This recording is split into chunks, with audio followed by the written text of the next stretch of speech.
네, 오늘은 하나님의 복을 누리는 사람이라는 제목으로 우리 함께 하나님의 말씀을 살펴보고자 합니다. 교회 안에서 특히 이 강단에서 말씀이 선포될 때에 묘한 긴장감을 불러일으키는 말이 있습니다. 바로 하나님의 복을 받고 누리십시오라는 권면입니다. 분명 이 말은 어떤 분에게는 삶의 고단함을 씻어주는 따뜻한 위로의 말이 됩니다.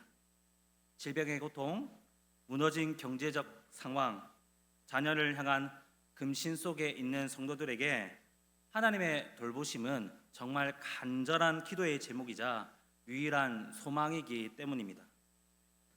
그러나 다른 한편에서는 이 말을 상당히 불편하게 받아들이기도 합니다.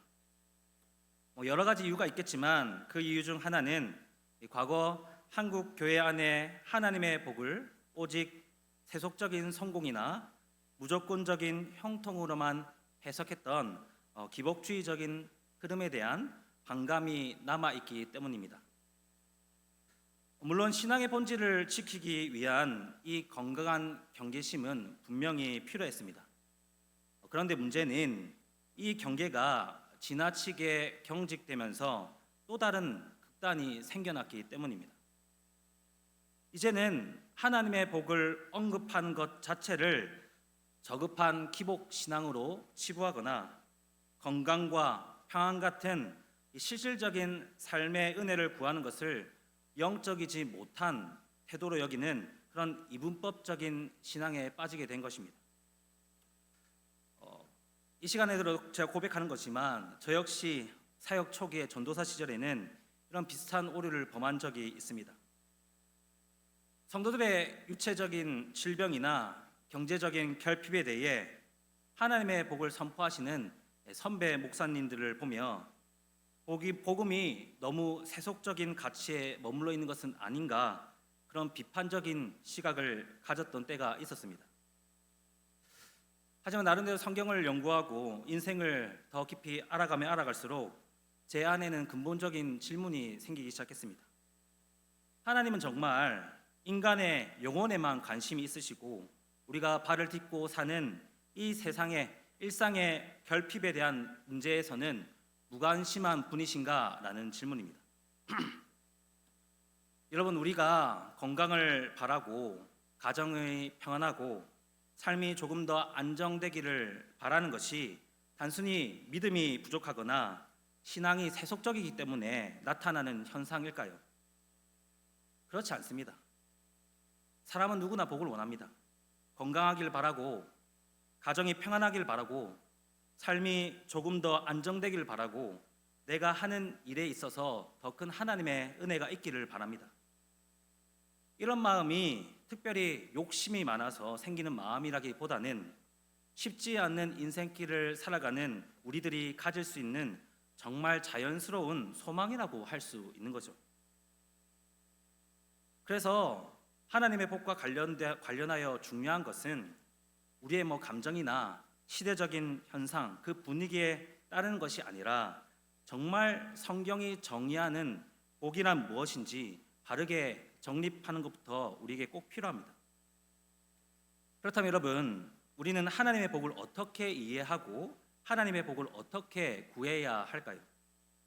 오늘 본문인 시편 103편 말씀을 통해 거룩하신 하나님께서 자기 백성의 실제적인 삶에 어떻게 개입하시는지, 그리고 그분이 베푸시는 복, 풍성한 그 은택은 우리가 어떻게 받아들이고 누려야 하는지 함께 살펴보기를 원합니다.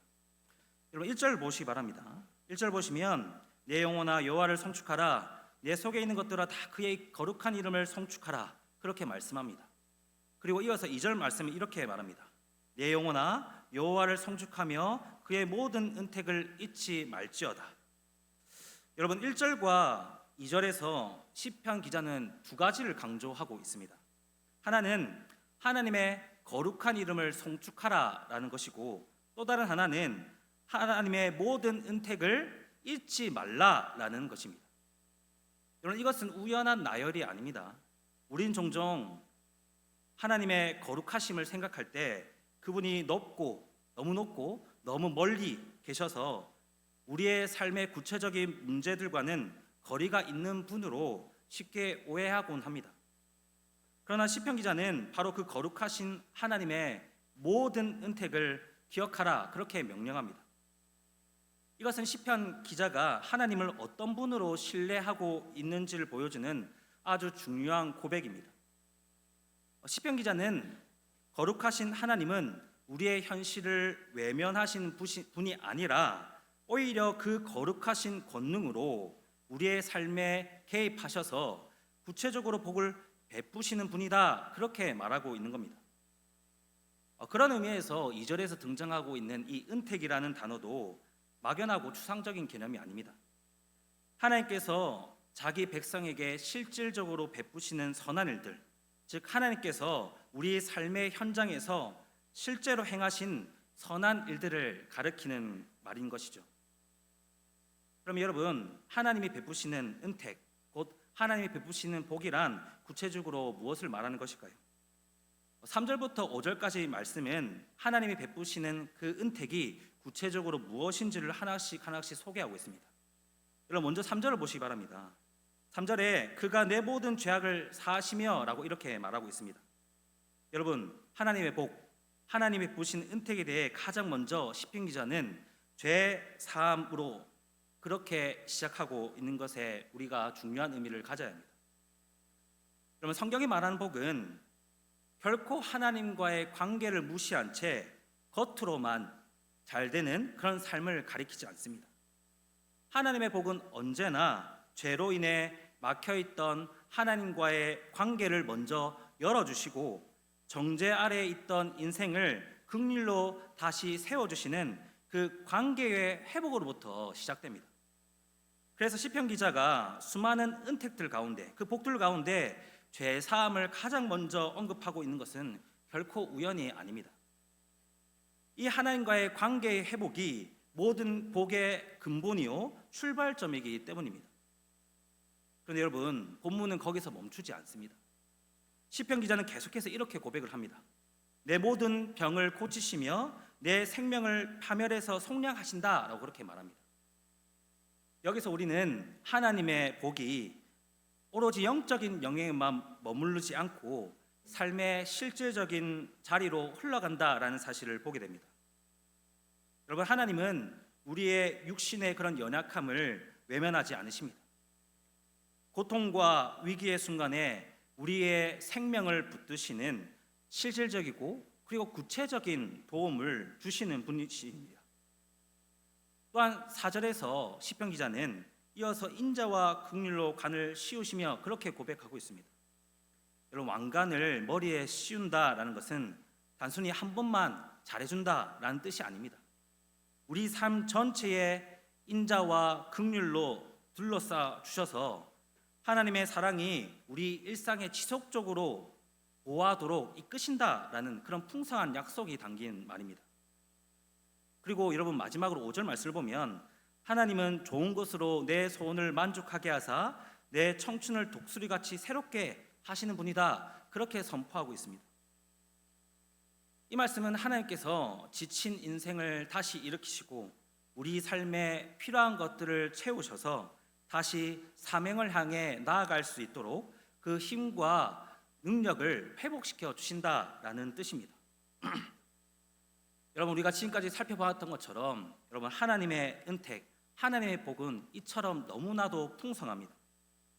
영혼의 문제인 죄사함의 문제부터 병든 몸, 위태로운 생명, 지친 일상의 회복까지 우리의 삶의 모든 영역을 포함하고 있는 것이 바로 하나님의 복, 하나님의 은택입니다.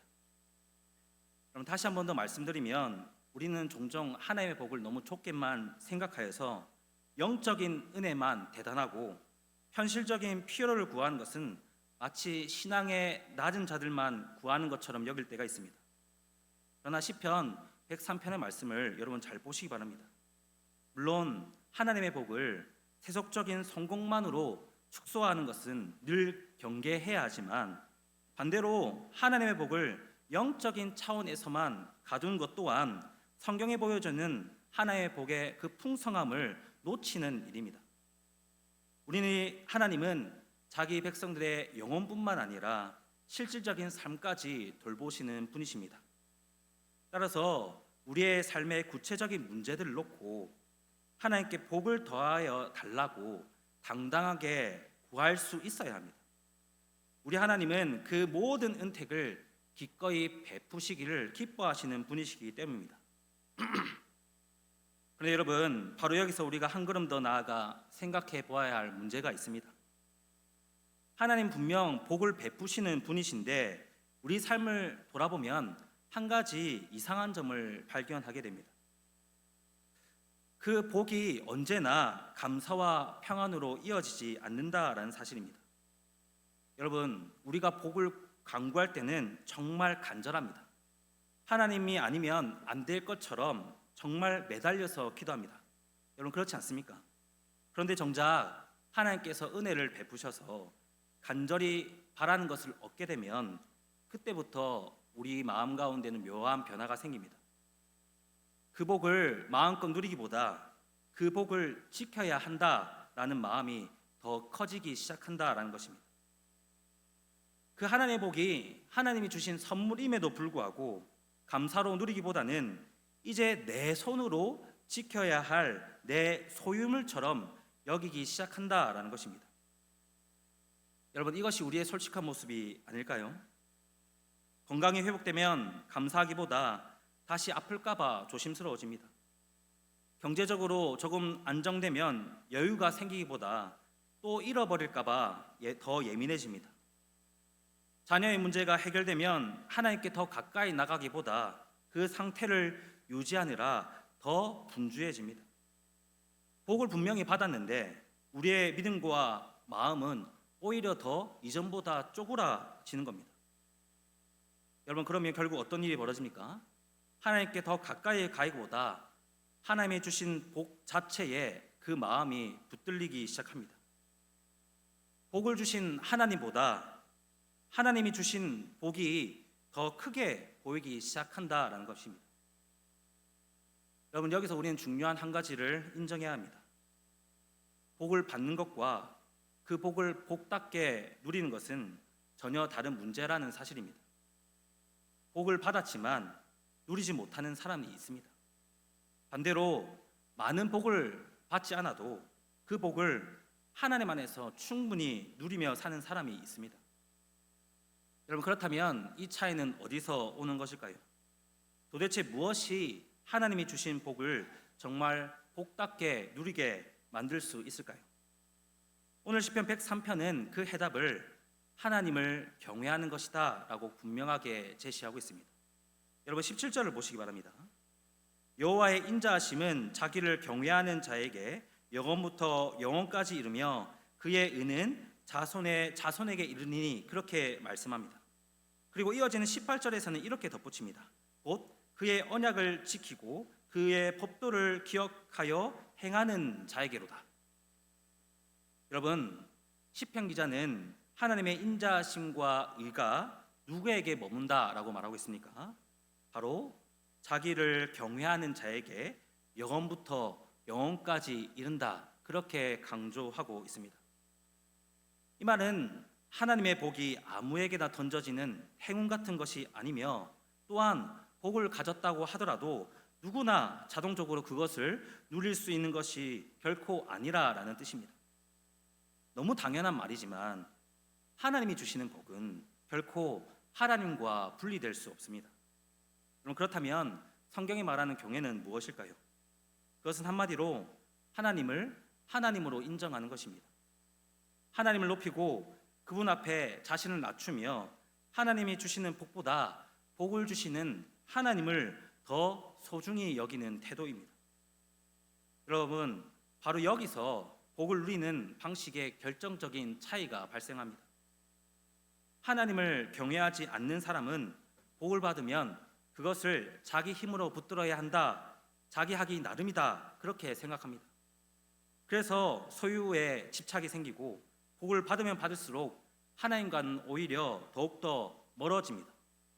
결국 복이 그 사람을 자유롭게 하는 것이 아니라 복이 그 사람을 더 올가매기는 무거운 짐이 되어버린 겁니다.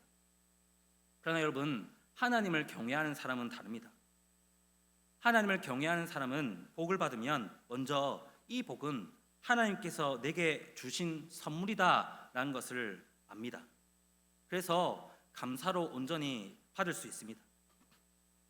또한 하나님을 경외하는 사람은 그 복을 자기 힘으로 끝까지 지켜내야 할 소유물로 여기지 않습니다. 왜냐하면 그것이 나의 손으로부터 나온 것이 아니라 하나님의 손에서 온 것임을 분명히 알기 때문입니다. 그래서 하나님을 경외하는 사람은 복을 받으면 받을수록 하나님을 잊어버리는 것이 아니라 오히려 그 하나님을 더 깊이 의지하게 됩니다. 복이 그를 하나님으로부터 멀어지게 하는 것이 아니라 복이 그를 하나님께 더 가까이 이끌도록 하는 것입니다. 그럼 여기서 시편 기자는 아주 중요한 고백을 덧붙입니다. 여러분 14절을 보시기 바랍니다. 이는 그가 우리의 체질을 아시며 우리가 단지 먼지뿐임을 기억하심이로다. 그리고 이어서 15절과 16절에서는 인생은 풀과 같고 들의 꽃과 같아서 바람이 지나면 그 자리도 알 수 없게 된다 말합니다. 여러분 이 구절은 단순히 인생의 허물을 노래하는 것이 아닙니다. 우리는 먼지 같은 존재이지만 하나님을 경외함으로 하나님을 섬기는 자에게 하나님의 인자하심은 영원부터 영원까지 이른다라는 뜻입니다. 여러분 우리의 건강, 가정의 형편, 삶의 평안, 그것들 중 어느 것도 우리의 힘으로 완벽하게 통제하거나 영원히 붙들 수 있는 것은 없습니다. 하나님을 경외하는 사람은 바로 이 사실을 너무나 철저히 아는 사람입니다. 내가 먼지 같은 존재라는 사실을 너무나 잘 알기에 복을 지키기 위해 안간힘을 쓰는 대신 그 복을 주신 영원하신 하나님을 더 의지하는 겁니다. 복보다 하나님을 더 크게 보기 때문에 복을 누리면서도 그 복에 묶여 있지 않고 참으로 자유할 수 있는 것입니다. 결국 복을 많이 받았다고 해서 또한 오랫동안 그 복을 누리고 있다고 해서 진짜 복된 인생이 아닙니다. 하나님을 경외함으로 하나님이 주신 복을 하나님 안에서 가장 바르고 평안하게 누리는 사람이 진정으로 복 있는 사람인 것입니다. 그런 말씀을 맺겠습니다. 오늘 시편 103편은 우리에게 하나님의 복이 얼마나 풍성한지를 보여주었습니다. 제사함으로 회복된 관계, 병든 몸을 고치시는 손길, 위태로운 생명을 붙드시는 은혜, 인자와 긍휼로 우리를 덮으시는 돌보심, 그리고 지친 인생을 독수리처럼 다시 일으키시는 그 능력까지 하나님의 은택은 우리의 영혼 깊은 곳에서부터 우리의 삶의 구체적인 현장까지 모두 아우르는 풍성한 은혜인 것입니다. 따라서 여러분 오늘 특별히 기도하실 때 하나님께 당당하게 그 복을 구하시기 바랍니다. 건강을 구하고 가정의 평안을 구하고 삶의 피로를 채워달라고 당당하게 아뢰시기 바랍니다. 그것은 신앙이 부족하거나 영적이지 못한 것이 결코 아닙니다. 그러나 우리가 반드시 기억해야 할 것은 그 풍성한 복을 복답게 누리는 열쇠는 오직 하나님을 경외함으로부터 시작된다는 사실을 잊지 말아야 합니다. 하나님을 경외하는 사람은 복을 받을 때 그것을 내 힘으로 지켜야 할 소유물로 보지 않고 하나님의 선물로 고백합니다. 그렇기 때문에 복을 받았을 때 교만하지 않고 받은 복이 때로는 흔들릴 때 불안해하지 않으며 오직 그 복의 근원 되시는 하나님 안에서 참된 평안을 누릴 수 있는 것입니다. 오늘 이 말씀을 기억하며 풍성한 하나님의 복을 구하되 오직 하나님을 경외함으로 그 복을 가장 바르게 그리고 가장 평안하게 누리는 복된 성도님이 되시기를 주님의 이름으로 축복합니다.